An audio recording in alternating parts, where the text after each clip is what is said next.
Hi, this is Bobby G, and this is Bobby G's Big Stone ATX. I am so pleased to have my guest today, Shawn Hayes. Shawn has a PhD in integrative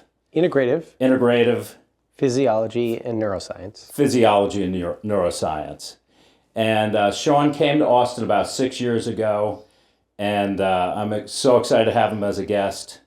Shawn, why don't you tell us about the big stones that have come into your life and all the things that you do to enrich the fabric of Austin? Yeah, thanks. Thanks for having me on, by the way. Of course. So about a little over 6 years ago, I came to visit with my sister, Bonnie, who's a musician and songwriter. And we visited some friends here, and I really fell in love with the scene here in Austin. Actually, there was a wake we went to upstairs at Sea Boys, and then we did Thanksgiving here. And it was really great. She introduced me to some really interesting people. And one of the things I did as soon as I got here was to join Black Fret. And you're familiar with Black Sure. Fret. Were you ever a member? I was a member, as a matter of fact. A lot of us have been members, and I've moved on to curate what I want to support a little bit for my own self, which is a nice place this is a great town for doing that. But I went to my first Black Fret event, and you get 2 seats back then, and it was just me. And so there was an empty seat, and the seat past that was a really nice couple, Art and Judy Gressel. And we just hit it off, and I ended up going to a lot of shows with them, and they introduced me to a lot of musicians, and we knew some people in common that my family knew from the Bay Area, California, like Noel Hampton and things like that. So, but that got me really into the music scene here pretty quickly, and I enjoyed that. I started working with Peggy Hanna, who is of Peggy's Porch Party, doing shows there. And then when the pandemic hit, we were able to kind of keep that venue open. It's an outdoor venue. It's not too far from here, actually. It's like on the state historic landmark list. It's kind of a cool little spot.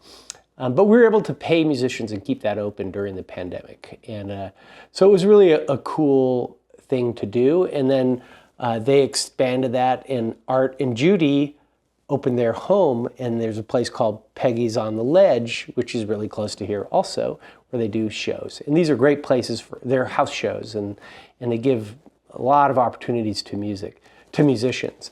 But by doing those and going to those, I heard a lot about the real struggles. And I grew up in a family of musicians, and so I know about the struggles of what it's like to be a musician. I chose to be a scientist, not a musician. So I'm kind of the black sheep of the family, if you will. But you learn a lot. I learned a lot about the community here and about the struggles, everything from housing to be so expensive and just no health care really for people. Mental health is a real big issue. Like I said, we had gone to a wake of somebody who I believe took his or her own life. And so I got involved in going and getting, working with nonprofits. I've done that all my life. I've started a bunch of nonprofits. I enjoy doing that work. I love giving my time, and especially for things that I think are really worthy causes. So one of the things that I kind of started out with, besides Peggy's Porch Party, was working with SIMS. And that I did in a very passive role because SIMS, I love the organization SIMS. So what SIMS does is they provide mental health for musicians and people in the music industry. And it's really kind of I think they use a sliding scale, but I think the most you ever pay is about $25 a visit, which is like my copay with my insurance is probably that or higher. So it really offered something that was really needed in the community, still is, and they're doing some fundraising right now. But it also, in other places, I've seen good support for that. In Texas, there's not a lot of support for that. It's just where they choose to spend their money.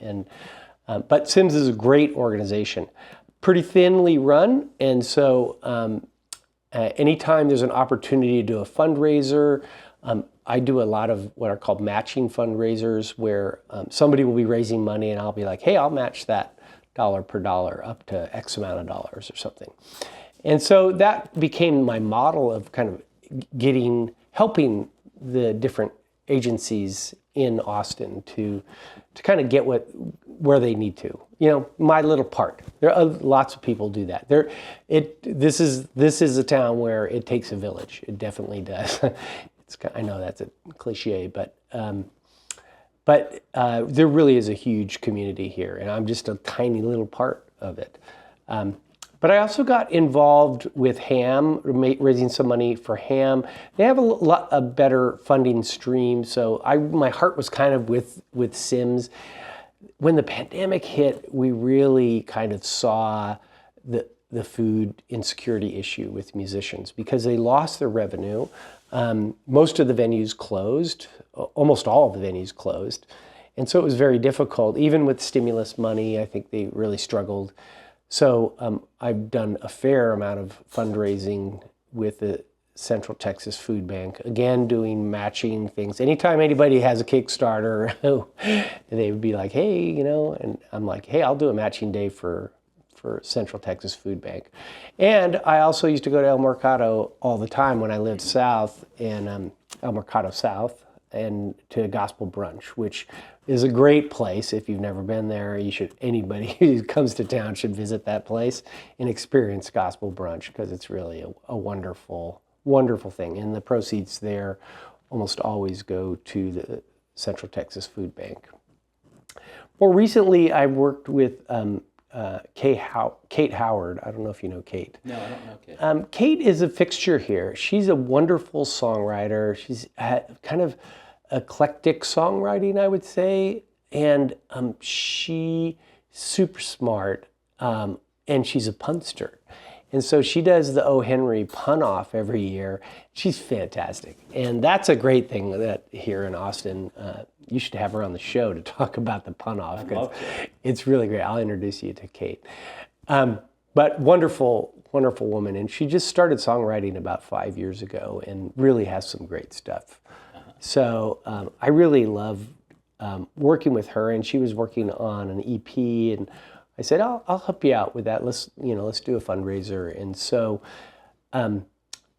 we did, that's when I got involved with Swan Song. And Swan Song is amazing. Yeah, it's How really... long has Swan Song been around for? I don't know. And you know what? I missed, they had this like giving circle, the Signet Circle. I love that name. These people come up, very creative, for kind of their higher donors. It was the other night, and I was just exhausted. I was going to go because the West Texas Exiles and Dale Gilmore, who's Colin Gilmore's father, Dale Gilmore, a lot of people know.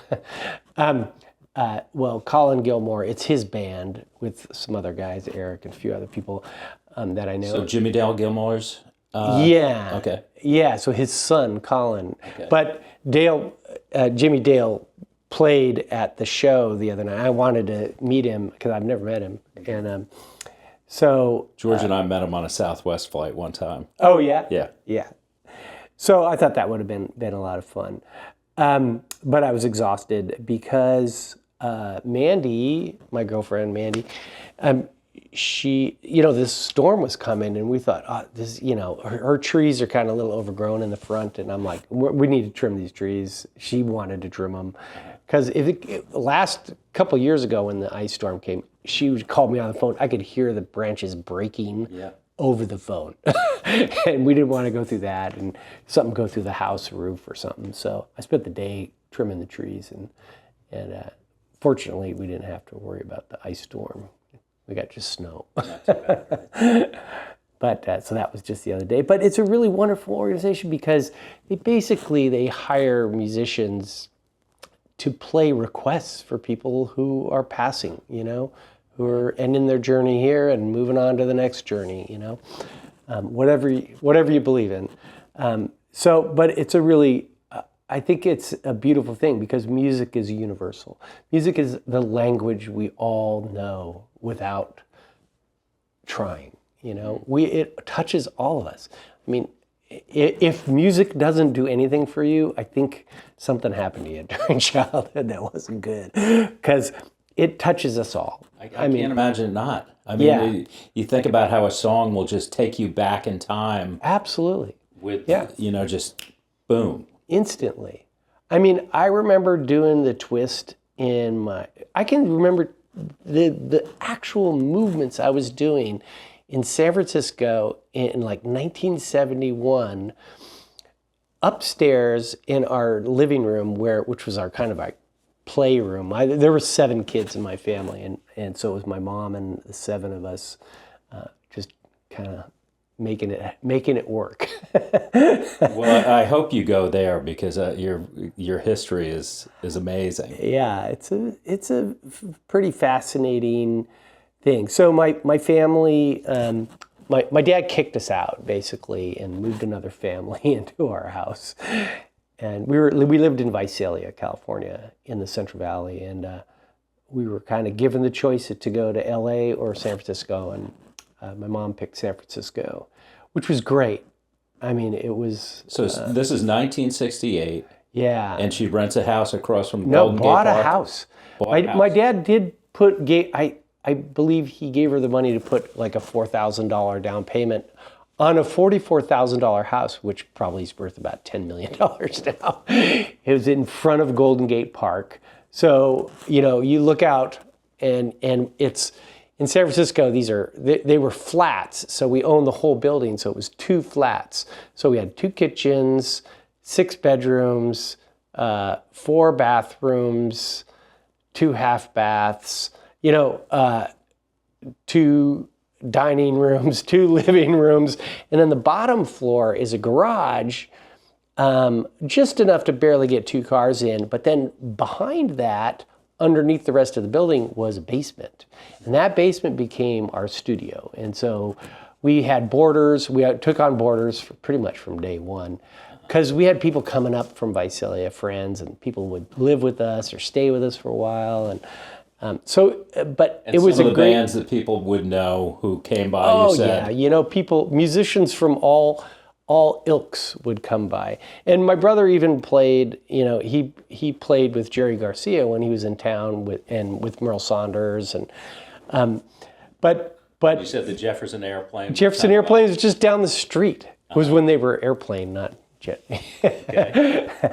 And so just really a nice, you never know who was going to walk in the door at our house. I remember one time, Michelle Hendricks lived with us because she was dating my brother, Kevin, of Hendricks and Ross, John Hendricks' daughter. Okay. John Hendricks is a very, very famous blues guy, and he wrote Evolution of the Blues. And my brother was playing drums for them, and that's how he met his daughter, and she's a fabulous singer. And she lived there, and then one night she goes, "Hey, you want to go see Al Jarreau with us?" And I'm like, "Yeah, sure, I'll go see Al Jarreau." It's right after his big Al Jarreau live album. And I didn't realize what that meant was having dinner with Al Jarreau. So Michelle and I went and had dinner with Al Jarreau, and you're just like, oh, what is, but to me that was normal. That was just the way it was there. And I'm so proud of my brothers and sisters for sticking with it in the music industry. 3 of your siblings have Grammys, is that right? 3 of them have Grammys. Not Grammy nominated, Grammys. My brother Chris was nominated for an Academy Award for Back to the Future. And they're very accomplished. Chris played with Huey Lewis. He played with Huey Lewis and was the main songwriter with Huey and Johnny Cola. And then my sister Bonnie wrote for everybody. They were both Sony songwriters. So my sister Bonnie ended up being the head of songwriting at Berklee College of Music, to kind of top out her career. But she's still playing. She's back in the Bay Area. She lives in Marin, and actually she might be, she's living in Marin.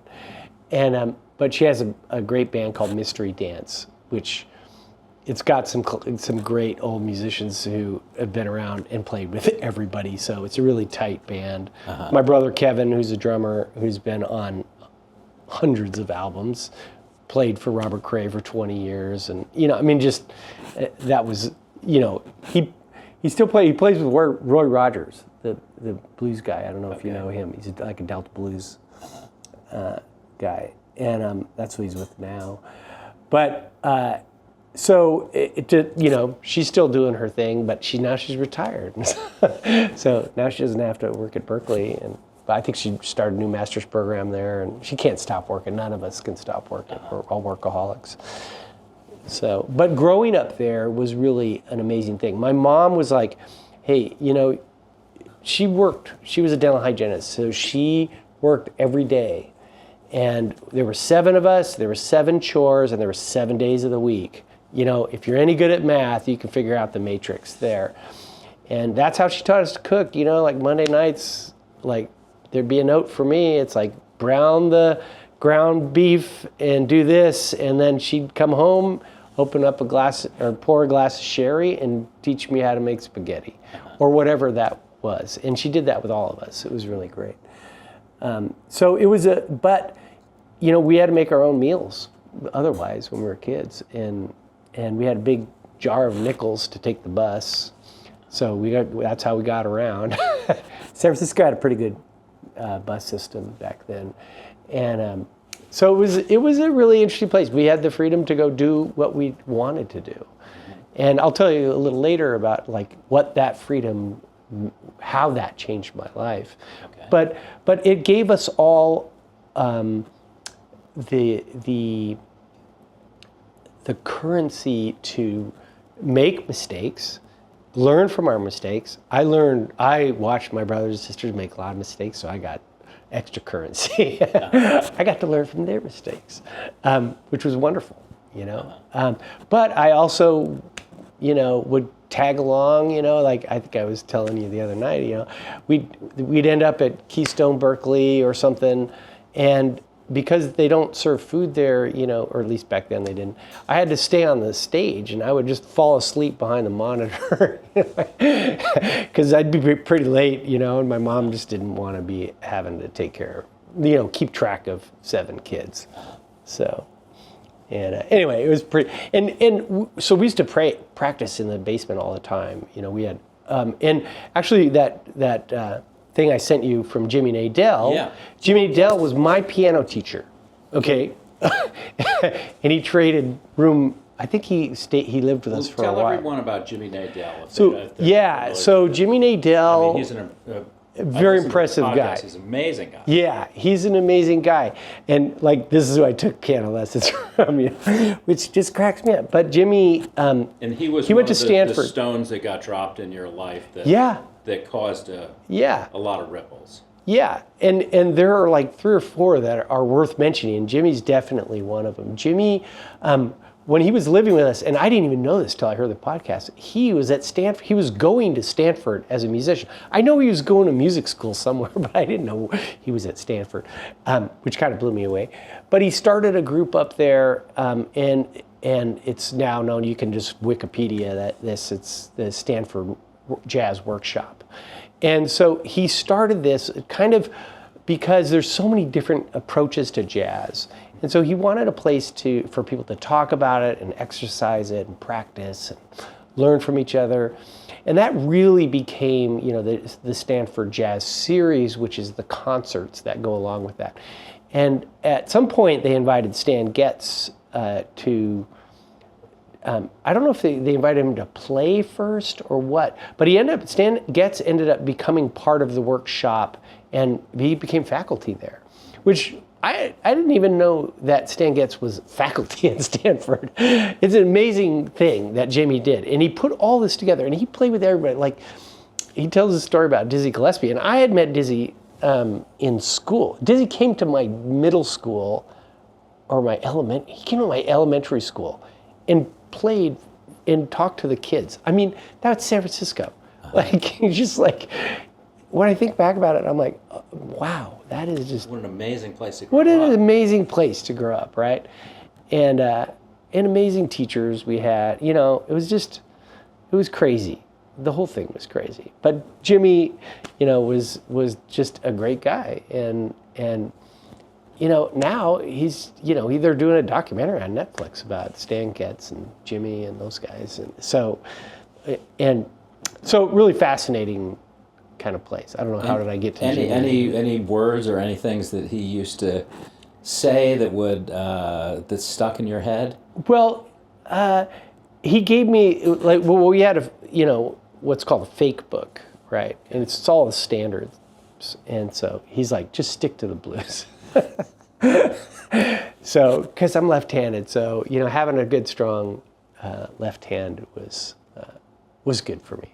But the first scale I learned was not your typical major scale. The first scale I learned was a jazz scale.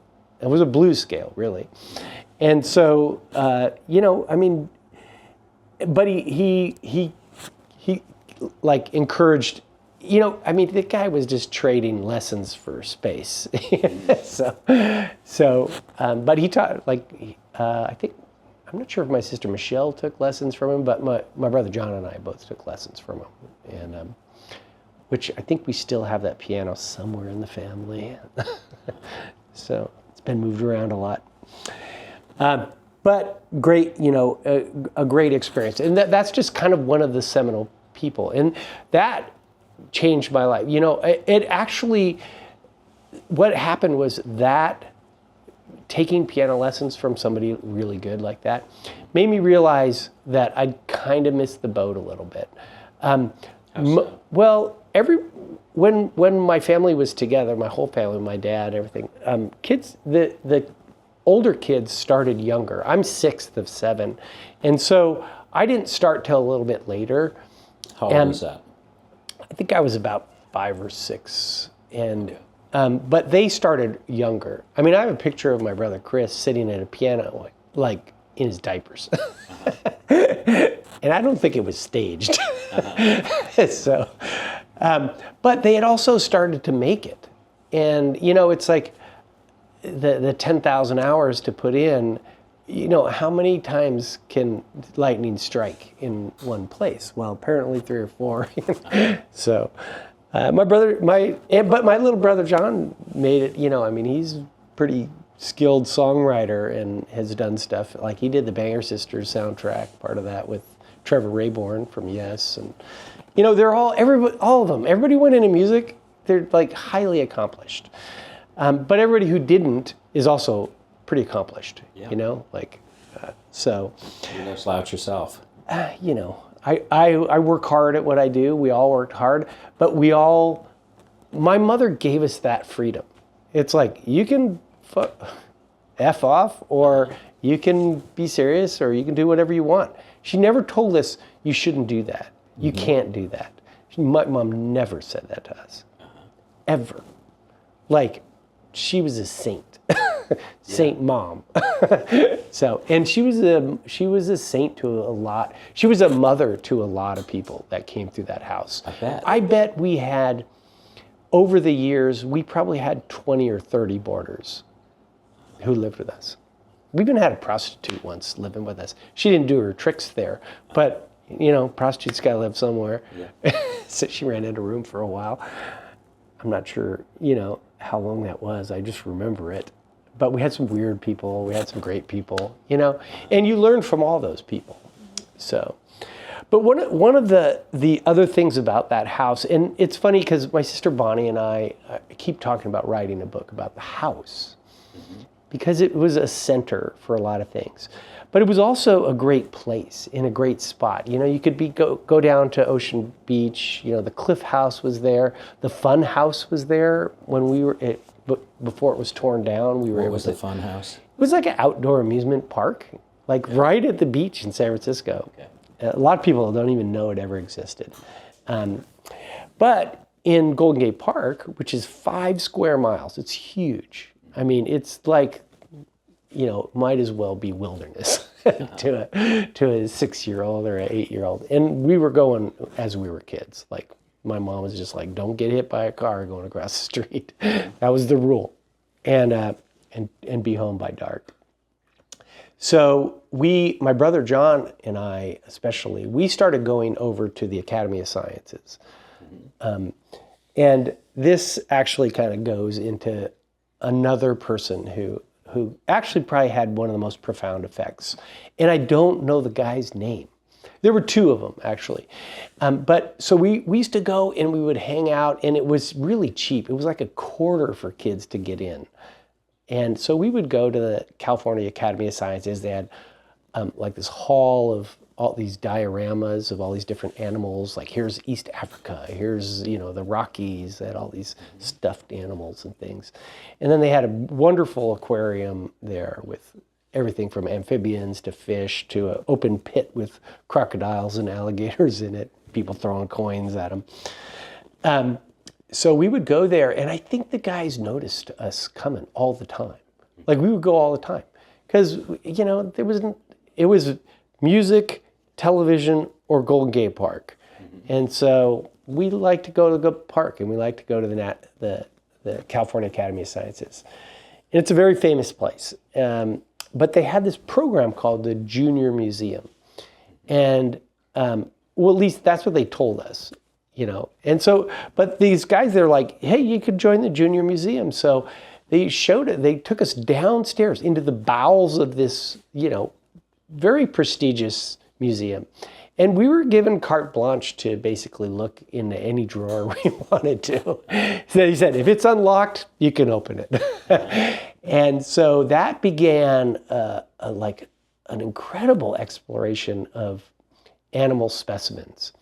And I had already done a lot of seen bits of humans. My dad was a pathologist and a coroner, so I saw a lot of human parts when I was a little kid. Didn't ever bother me or anything.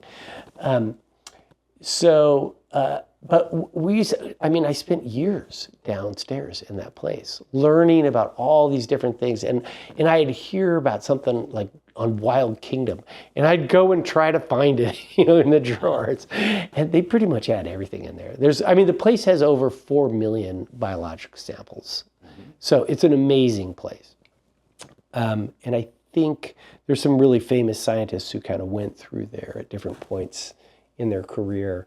Back into the 1800s. So I think Batista was there for a while, who was a behaviorist, an animal behaviorist at Berkeley, but kind of did some work there. Anyway, so them welcoming us and teaching us, it stuck for me. My brother John went on to become a musician and really probably one of the premier guitar painters in the world. Amazing guitar painter. But to me, I got the bug, the naturalist bug, and literally got the bug. So I kind of stuck with that, and I got really into biology. And by the time we left the city, there were some bad things going on in our neighborhood. So we lived in New China. That area is called New Chinatown. It's the outer Richmond. And there were some shootings. There were my junior high school had bombings. Okay, if that happened at junior high school nowadays, it would be on national news. There didn't even make the news. Kids, the gangs were just doing stupid things, blowing up lockers. But a good friend of mine got stabbed because the high school was next to my junior high school, and so my mom she's like, we need to get out of here and get you guys out of here. So we moved to Sacramento, and that really was kind of a pivotal point, because then in high school, it was funny. I was playing bass in the orchestra in junior high school in San Francisco. When I went to high school in Sacramento, they didn't even have an orchestra. They barely had a band. And so I kind of stopped playing, and I was playing upright bass. And my son Robert played upright bass. Yeah, it's a fun instrument to play. So it's a pain in the butt to get around, but it's a big one. Yeah. But mostly I played classical music. and a little bit of jazz. So it was fun. But there, there was nothing to do. So I kind of got into I joined the naturalist club, and then I met a gal, and she got me into bird watching. And I think I was about 15 then, and bird watching, that really changed my life. So Tell me about that. So yeah, I didn't even tell you about that, did I? So I've been bird watching since serious birding, like chasing birds, since I was 18. And this is the kind of another pivotal person in my life was, she had told me, she goes, because I went to Sac State. I actually got into Cornell, but my dad wouldn't pay for it. So I went to Sac State, which did me no harm at all, because I met this guy, Jerry Langham, who I went into his office, and somebody told me he was a birder, and I'm like, I really like birding. He goes, I'm like, you're going to be my advisor. He's like, what? To this day, he tells that story, and he's like, I'm going to be your what? I'm like, you're going to be my advisor, and so he's kind of introduced me into this whole culture, this subculture of birding. Okay. And birding, like we would get in his van, like a bunch of people. We would drive from Northern California all the way down to Southern California just to see one bird, turn around and come back. Like, I mean, that's chasing. Yeah. So I did that for a while. And then I got into more into the biology of it. And when I went to, I started studying birds as an undergrad. I worked for a guy at Sac State, Udvardy, who's long passed now, but was a famous ornithologist, and worked on that for a while and really got interested. And when I went to graduate school, which there was a break in there where I owned some restaurants with my dad and a construction company. But I went back and went to graduate school. And graduate school was great because I was able to kind of blend two things together. But so I started going, I had a few classes left, and actually I was going to go to medical school because my dad was still alive. He really wanted he wanted somebody to be a doctor in the family. And he was pressuring me a lot to do that. And so I applied to medical school, but I went over to the school to talk to the admin who, like, if you're out there and you're thinking about going to college, always talk to the admins, right? Like, they know everything. And I think we were talking about that. And so I went over and asked some questions. She goes, oh, you need to go and talk to John Horowitz. And I'm like, who's John Horowitz? I said, oh, he's over in this building. Just go over there. He'll be there. And because there were some things about the medical school stuff. And so I go and talk to him, and I go in and I knock on the door, and it was in Briggs Hall at UC Davis. I'll never forget opening that door. I open this door, and inside is just machinery and wires. Like, it looked like a mad scientist lab, because it was. And I was just like blown away. I mean, what are all these wires for? But he was a neuroscientist, so he was doing electrical recordings in the brain. And I think he was using rat brains.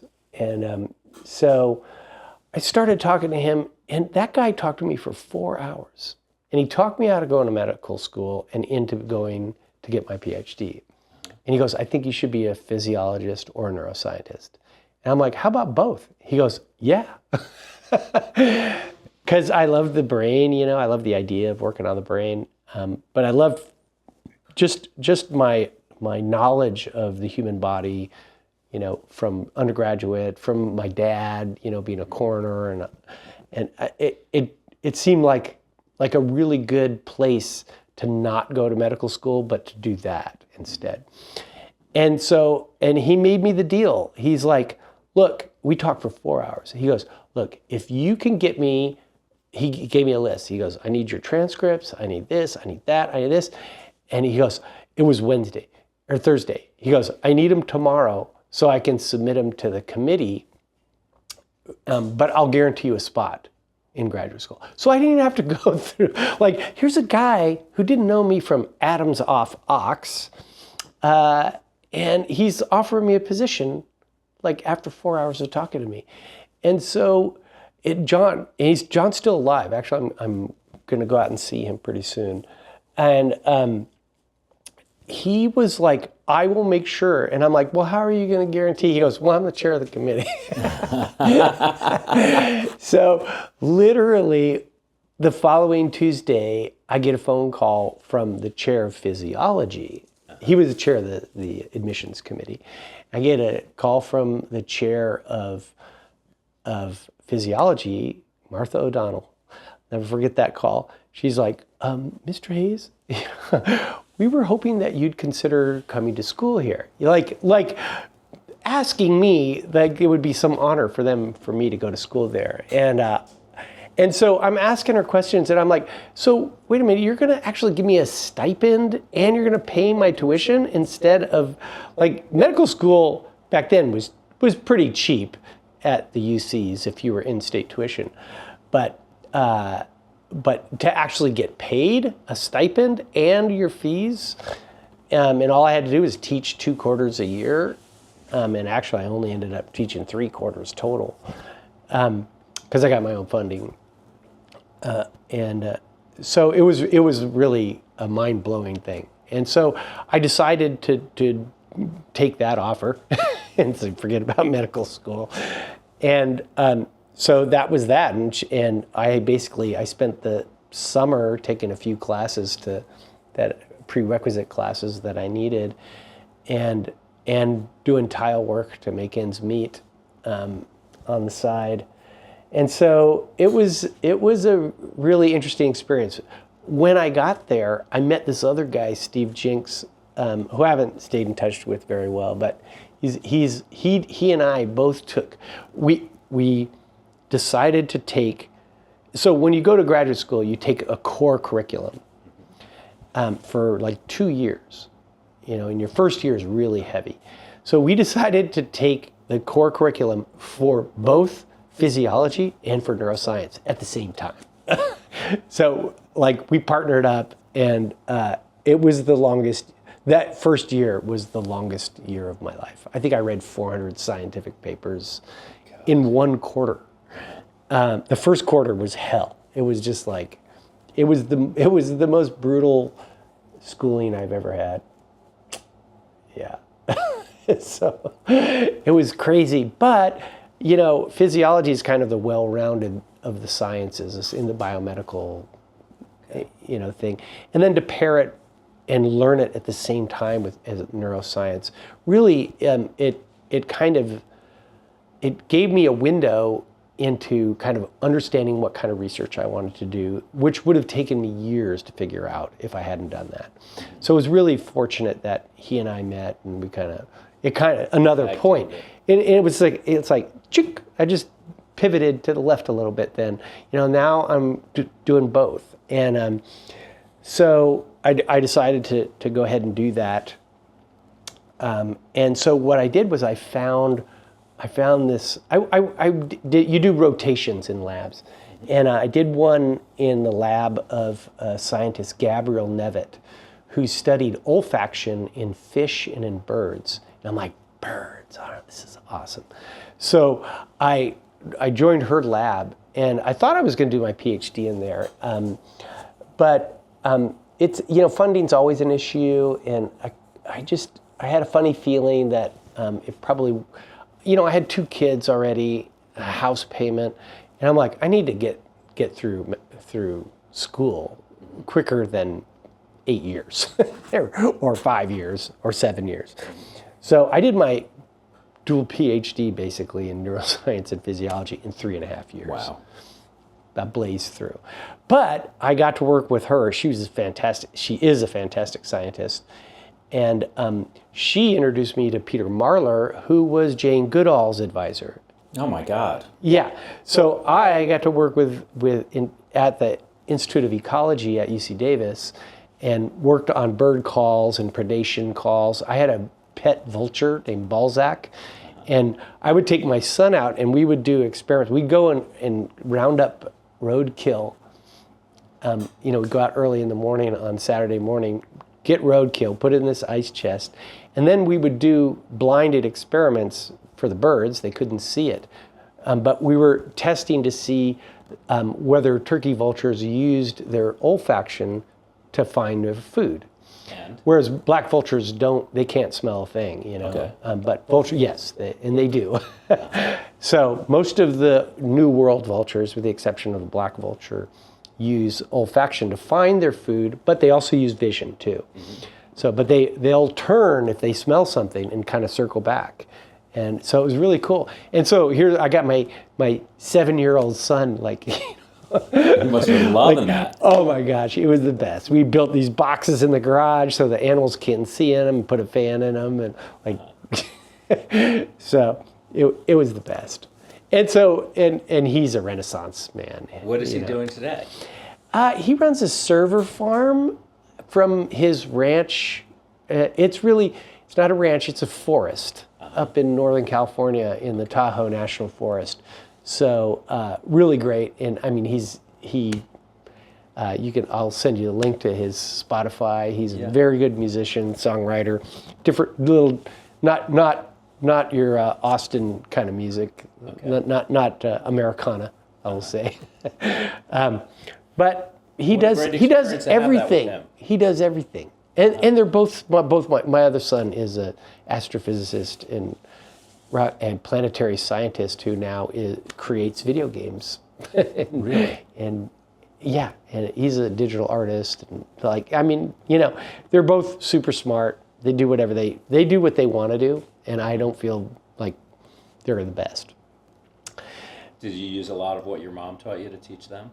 Yeah, and they turn. So it's interesting. Their mother, my former wife, not the greatest cook in the world, but she, had a pretty broken family and a tough childhood, so that it was not a high priority to learn how to cook. She's learned how to cook, but her boys cook really well, and they cook. I think they got part of that from me, and part of that from her encouraging them to cook.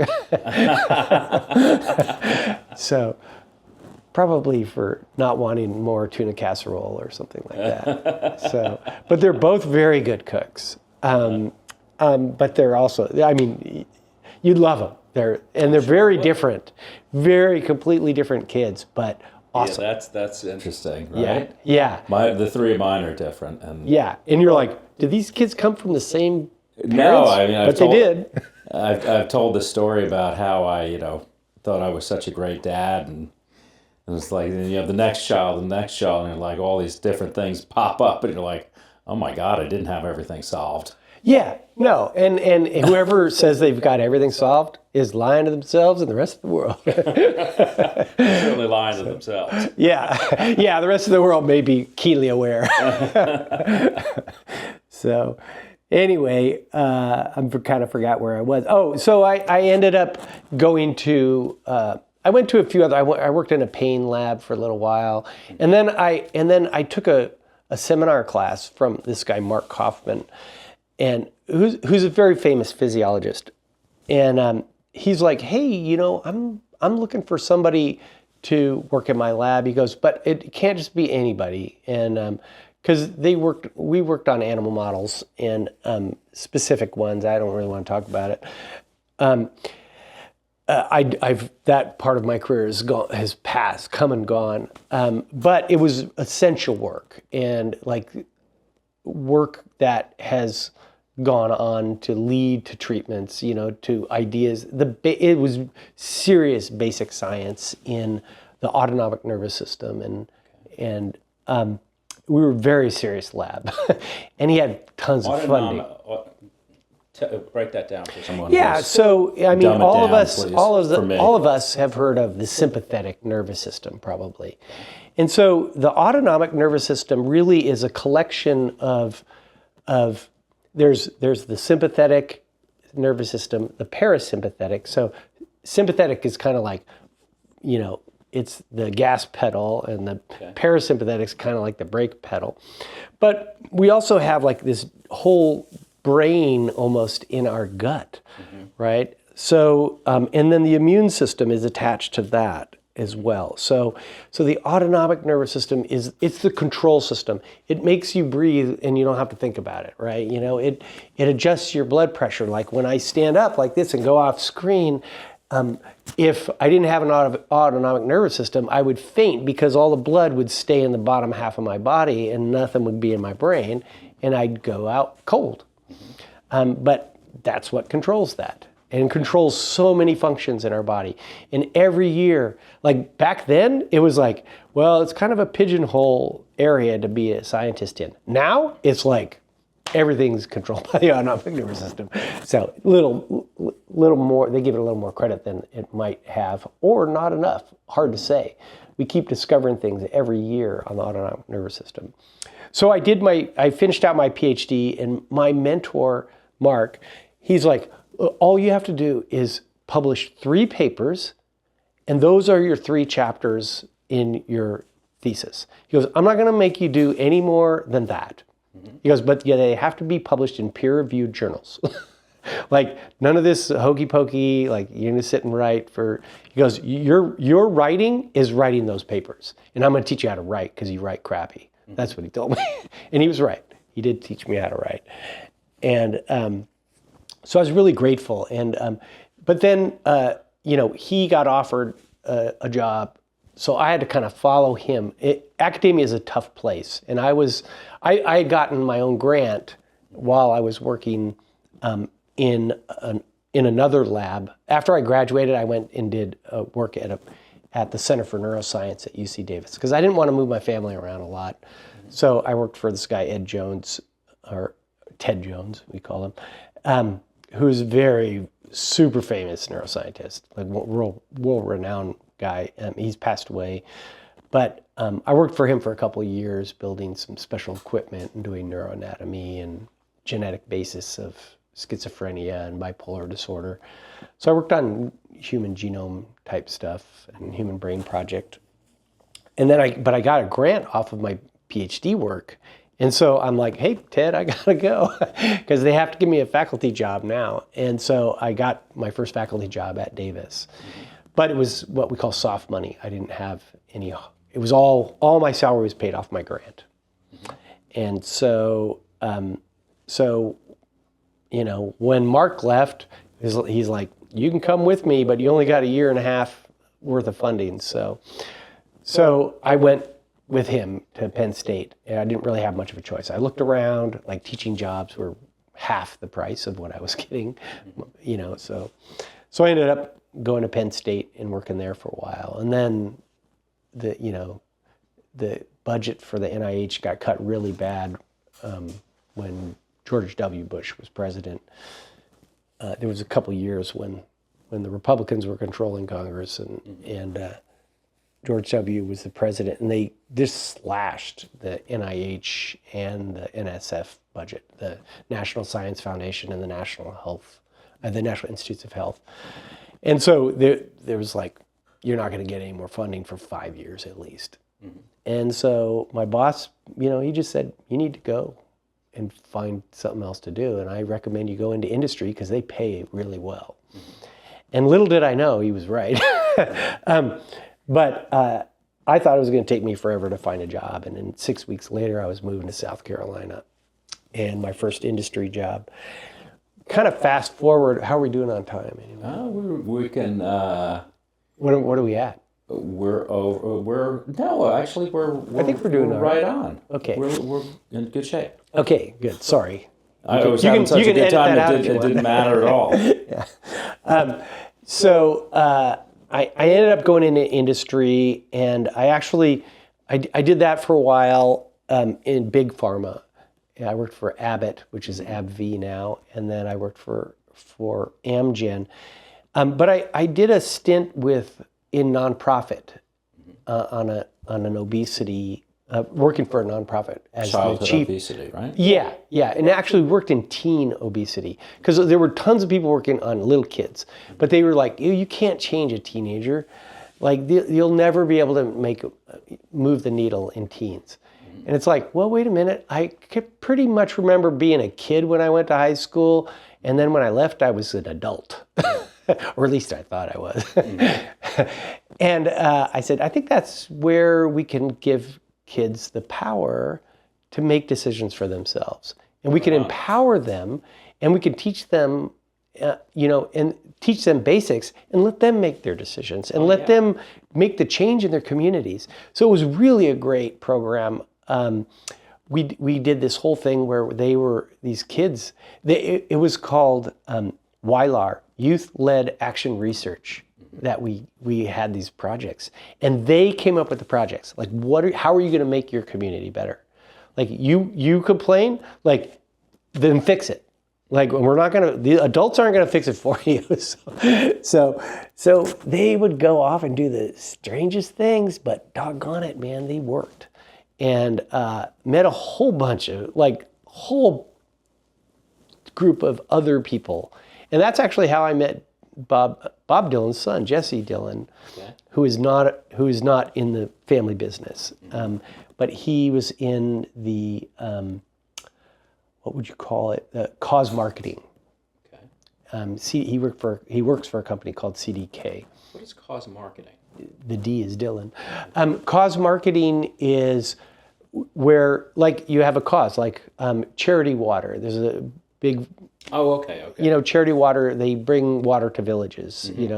And so you have to have somebody market that to help you raise funds, awareness, all that. So we met with them. Cause marketing is exactly like it sounds. It's exactly like it sounds. Okay. You're doing it for a cause. It could be cancer, it could be teen obesity, which it was the case in my thing. And so the reason I mention this, and I hadn't even told you about this, but the reason I mention it was because, again, I was given incredible latitude to do things outside of the box. And all of this Which is what you empowered the kids to do, too. Yeah. Right? And I mean, literally, like, I went and met with this guy, Ken, I can't remember his last name now, who was the head of smoking cessation for the National Cancer Institute. And he was doing all these studies, and he goes, yeah, we have this smoking app, but we have to go and test it in China because we can't test anything on kids here. And he goes, but we're gonna do a big study in China on adults because the premier's wife is an anti-smoker. And so he goes, do you guys think you could use it? He goes, it would be interesting to see if it works for kids. And I'm like, yeah, let's build an app. So literally they had like all the contracts with app builders, and back then it was expensive to build an app. But we decided to put all of our curriculum in the app. So it was wellness, mental resilience, nutrition, and anti-smoking, smoking cessation app. It was called Momentum. The Momentum Challenge. And so we got all these schools doing it. And so I was doing research in that, and like, because they can't do the research. So I'm like, I'll do the research. Then I got paired up with Gallup and started doing research with Gallup. Like, Gallup's a pretty prestigious organization. Yeah. And unfortunately, the guy I worked with, Shane Lopez, died very young. He was like 40 years old, but fantastic scientist. But he kind of took on this thing called the Student Survey, which is done every year in the United States in many, many, many schools. And it's done electronically, and he let me do it paper version, like Scantron sheets. So I had like an office with Scantrons, and I had a ton of funding because I got NIH funding. I got my NIH funding back working for the nonprofits. So, but that cruise came to its end after about 4 years. I'd had enough of really stressful life. It was very stressful. I was traveling all the time, incredibly stressful boss. And it took its toll on me physically. I had to have surgery, and so I had some gut issues, and which are great now. I don't have any problems now. So it was definitely stress related. But then I went back and I got this offer to go and work at this rare disease company, and I'm like, which is where you are today, correct? Well, it's a company back, but so I started. I'm like, sure, I'll work on rare disease, whatever that, like bile acid synthesis disorders, and this disease called cerebrotendinous xanthomatosis. Like, who wants to even say that? Much less try to spell it. But this is super rare. And as a physiologist, it was very easy for me to pick up on the science. A lot of people don't have my background who go into this kind of work, and they just don't know the science very well. A lot of them are PharmDs, so they were pharmacists, but they didn't do basic science research and stuff like that. So I kind of took to it really well, and I loved it because I could actually do things. I could change the course of a family's life, like literally on a regular basis. And you don't get that in big pharma. You never get to meet the patients. There's like some token patient they've got a video of, that you watch at the national sales meeting or something.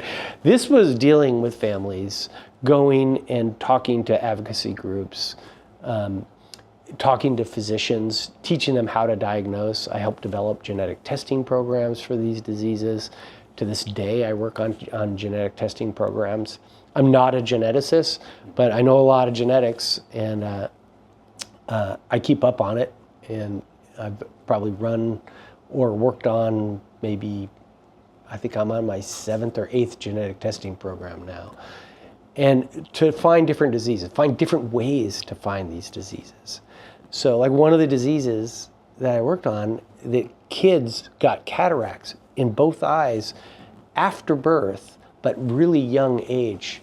And so I developed a genetic testing program for kids who have idiopathic bilateral cataracts that aren't from birth. That would be congenital cataracts. But it's a sign, and about 1 in 100 patients who got that test was diagnosed with that disease. And the disease is really rare. We're like 3 in a million rare. So maybe 4 in a million. And and then if you were that kid and somebody just took the cataracts out and never did any genetic testing, it would be 25 years before you got diagnosed, but you'd have all these health problems along the way that got worse and worse and worse, eventually affecting your nervous system and destroying your brain and your spinal cord. I mean, it's a terrible disease. Yeah. So now you know how to cure that. Yeah, and there was a treatment for it already. Oh. Like we didn't even have to develop the treatment, but the treatment was not approved by the FDA for that. It was approved for something else. So the FDA made me do a trial, and it was just the most ridiculous thing. And there were people before me who worked on this trial, and we finally got off the ground when I was there. I became the medical director for that, and we got the trial off the ground. We had to go to Brazil to find patients because there's a treatment. You're not going to put your kid or your 30-year-old daughter, whose last chance of extending their life, maybe 5 more years or 2 more years, whatever, on placebo when there's a drug out there that works. So we had to go to find, treatment-naive patients, and there's a big population in Brazil of these patients. So I did that. It was that. Then I was totally bitten by the bug. It's like, oh my God, like you can really change the world, and everybody in the rare disease community, it's its own subculture. It's like the birding thing, like, and the great thing is now I'm making enough money, I can go birding. Like I go off 2, 3, 4 times a year sometime, off to the jungles of Brazil or wherever I want to go. I'm going to go see snow leopards in Mongolia in September. And, oh my God. Yeah. So I can kind of keep up my hobby. I kind of let it wane for a while because I was too busy working. Now I have a little bit, I work hard still, but I have the money and the time to take off. So and so I'm never going to go back to working for big pharma. I mean, I've had plenty of offers, but there are very few people who do in rare disease what I do, and with my background. Like I'll set my modesty aside. Like I have a pretty unique background for working in rare disease. And I have a knack for building relationships with people. You do that. You do it that.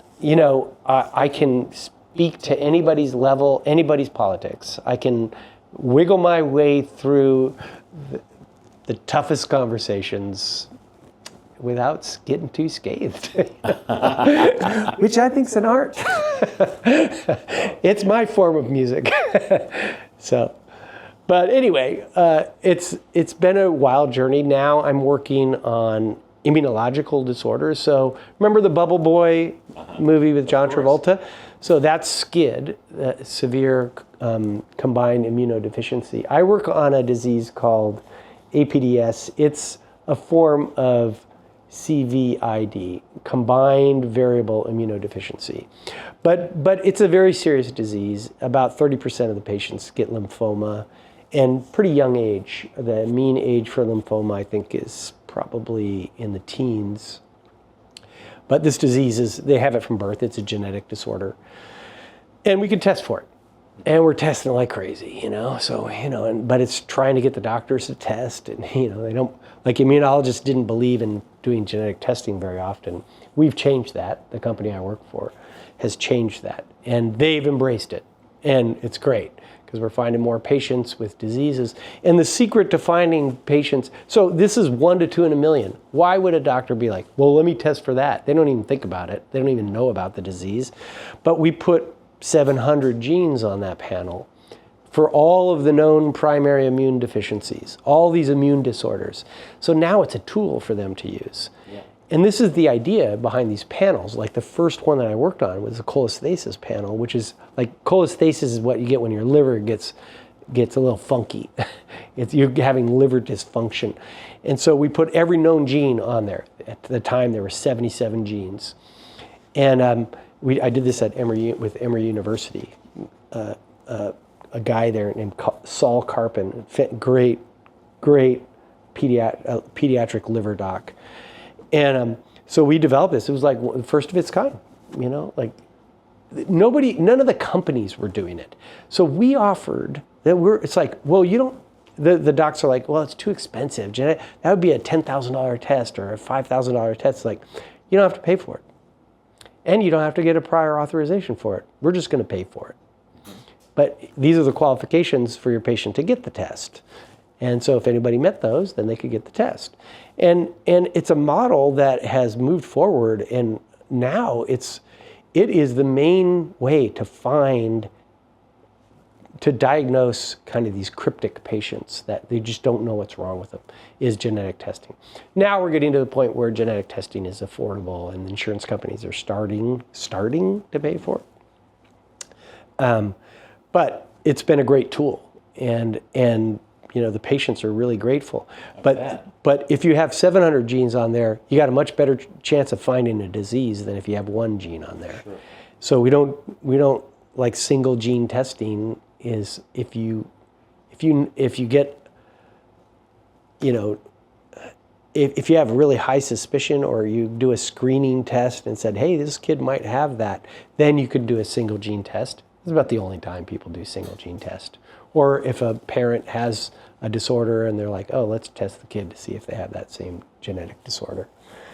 Otherwise, everything's panels and whole genomes now. And it's pretty affordable. It's as cheap as an MRI to get a panel done, or what we call an exome, which is a certain part of your genome. So it's changed, like I've watched it change. I've watched it, like when I started in rare disease, it's changed to this really different thing. And it's like so exciting. And the technology that is out there, what we're going to be able to do in the next 5 years will be transformative. And that's going to happen in a lot of areas, not just rare disease. I mean, in Alzheimer's, transformative work going on right now. Amazing stuff going on. So it's a really exciting time. I'm 62 years old, I could retire if I wanted to. I could retire and get Social Security. But I don't want to retire. My job's way too exciting. It's too much fun. And so I have this, and I chipped in with my son to buy this 80 acres up in the Tahoe National Forest, so I'd have a place to land when I do retire, or just a place to go and hang out with my son. But I have the best, what I do now is I work on rare diseases that don't have treatments. And I mean, these are super rare diseases. I get to listen, I get to go out to music in the live music capital of the world. I mean, there are 120 shows on a Thursday, Friday, Saturday night in Austin. It's amazing, each isn't night. it? Each night. And that's just what's in the Austin Chronicle. Like, whoever, like, house shows, that doesn't include house shows or anything like that. You know, I get to go bird watching. I get to go out and see things. I actually did a project with the Brazilian government, an experiment with the indigenous population to see how they could interact to do ecotourism, because they want to interact with the outside world, but they want to do it carefully. So I'm able to do like research on that. And I'm just like, it's like, oh my God, can my life get any better? You know, knock on wood. You know, I had my dermatology check, one suspicious mole, and that was it. And I'm like, whew. You know? So I get all my health screenings. You know, drive carefully, don't drive on black ice. You know, all the good things, and knock on wood a lot. So, because you never know when the party's up, and you know that. I'll hearken this all the way back to something that happened that I don't talk about, but I think it's a good way to finish this conversation, is that because it does resonate with me. It's this idea of how grief has brought me gratitude. I'm grateful for the life I have and the people I love. Sorry, I feel a little upset. Yeah. Because I don't talk about this a lot. But I'm grateful for the people in my life. And I choose the people. And the haters or whatever, people who just take, it's like, yeah, keep going, you know. And I am grateful for all the things that I get to do and the things I get to see in the world. And when I was a teenager, I was 16, and my cousins moved from Reno to Sacramento when we moved, like shortly after we moved from San Francisco to Sacramento, because my aunt and my mom were good friends, and so we used to hang out with the cousins. But the oldest one, Danny, he was about my age. He was an awkward kid, and super smart, but a little manipulative, but just, he was an acquired taste, I think, would have been the term back then, and maybe even now. He could have been a little spectrum-y, I don't know. You know, I hate to use that term because it's overused a lot. But he was the youngest DJ I ever met. Like, he had his own show on a radio station when he was 15 years old. And he talked his way into that thing. And he was great. And we would go out. And so, and the radio station was at my school, and he was going to a different school. So he was coming over to the school all the time. So I started to see and hang out with him, and I started to appreciate who he was. And we became friends. And so I started to inviting him. I was running cross country at the time, and I started to invite him out to things. And there was this one night we were going to go bowling, and it was President's Day weekend. It was Sunday night. And so we had Monday off. That anniversary is coming right up. And we had 4 cars, you know, the coach was there, a bunch of the runners, and we were heading home, and everybody just got in their cars, and, you know, there's, 4 different ways to get back to the coach's house, and we were going to hang out and watch some movies. And we get there, and, like, one car didn't show up. And so we're like waiting. It's like, oh, maybe they took the girls home, like whatever. So then we backtracked and we found this terrible car accident. And this guy had run a red light at 105 miles an hour.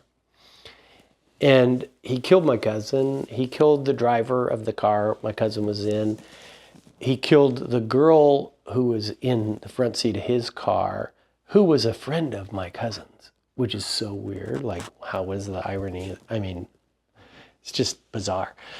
But but it was the most traumatic thing I think I've ever experienced. And I still deal with that trauma every day. But I try to honor him in that way.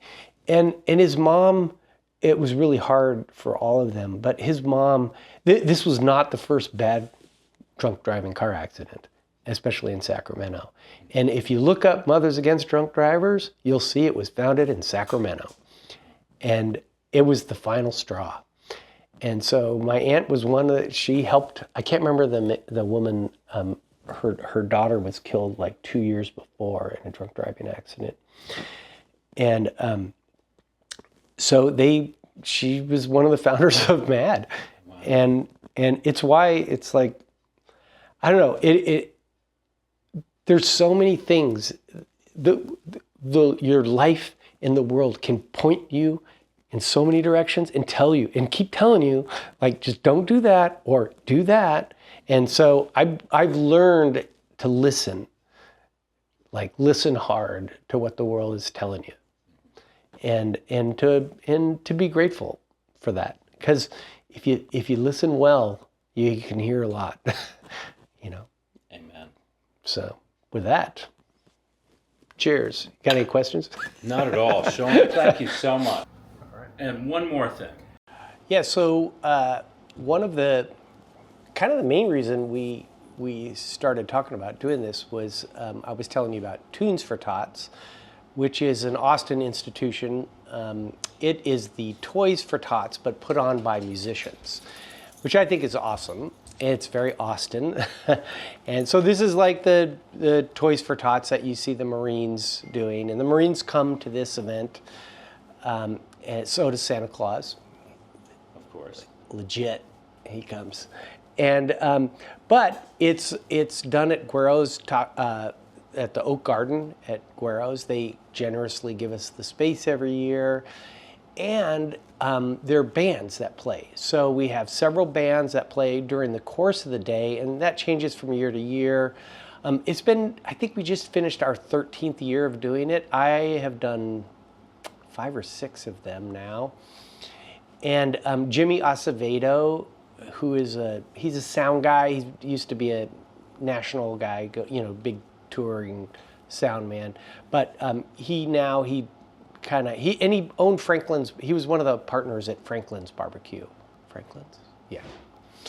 Friedman's? Franklin's. It's not the super famous one. It's the other one that closed. Okay.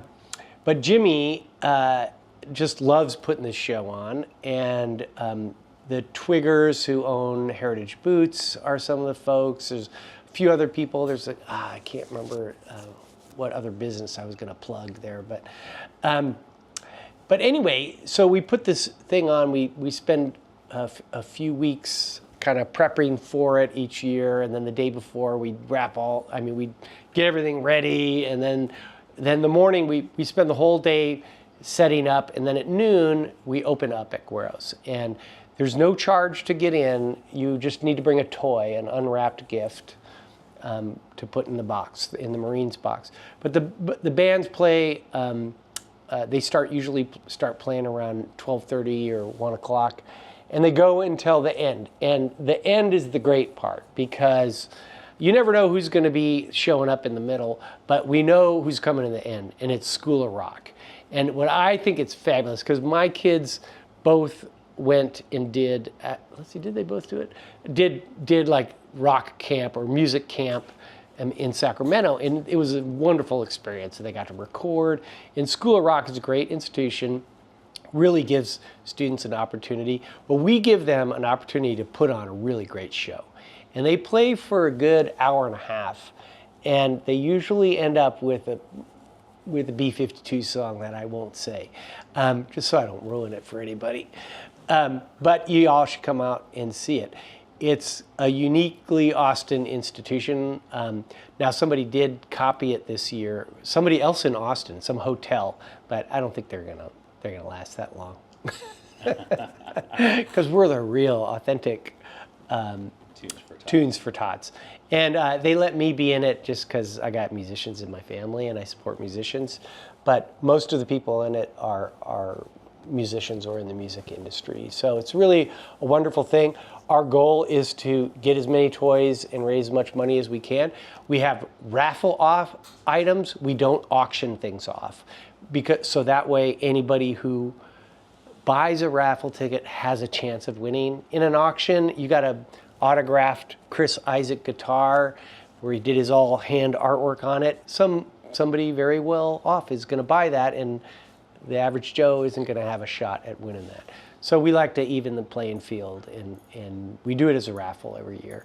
And there's some of the best raffle gifts you can get. I mean, I've seen ACL tickets in there. People donate wonderful things. So if you want to come, or if you want to donate, or if you want to help, This year. we would welcome anything. So yeah. So that's kind of how this whole conversation got started, and I forgot to talk about it. So that's my postscript. So thank you, and thank you again. And we're out. And we're out. Thank you. Yeah. Cheers.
anybody's politics. I can wiggle my way through the toughest conversations without getting too scathed.